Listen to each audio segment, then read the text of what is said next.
And the other thing was finding that sweet spot. As I talked about, the fact that you can go 35 miles pure electric, understanding and how we picked and set up the vehicle was based on that. We looked at what the customer driving patterns were, and understanding that most people drive under 40 miles a day, that became how we built the concept. So it's not only just finding a great technology, you have to link it to a customer benefit. As I look at some of the challenges, because I believe at General Motors, I have the most talented group of engineers around the globe. So it's not a question, we can do anything, it's choosing what to expend our resources on.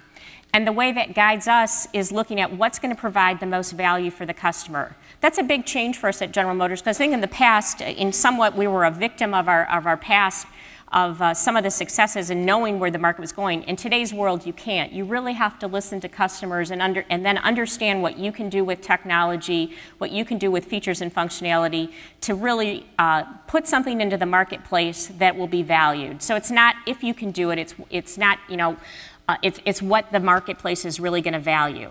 And we're working to drive that, as I mentioned before, to every single engineer in our organization. I want them to feel like they're the entrepreneur of the part or subsystem that they're responsible for. And so as I look at entrepreneurship, for me, it's not a project. I mean, I think people think unless you're working in a startup with 10 people working day and night on a shoestring budget, that's entrepreneurship. That definitely is. But it also is the approach that you do in your business, whether you're working in a large corporation or you're working in a small startup firm. And as I stated before, it's that approach, I believe, that is going to make companies successful in harnessing that creativity and directing it to products that really wow customers and provide value.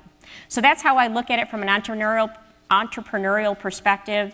That's how we try to motivate our team every day and create really a new culture within General Motors to tap into everybody's creativity. I go back to what Doug said of asking you to predict what you're going to do and invent in the next 20 years.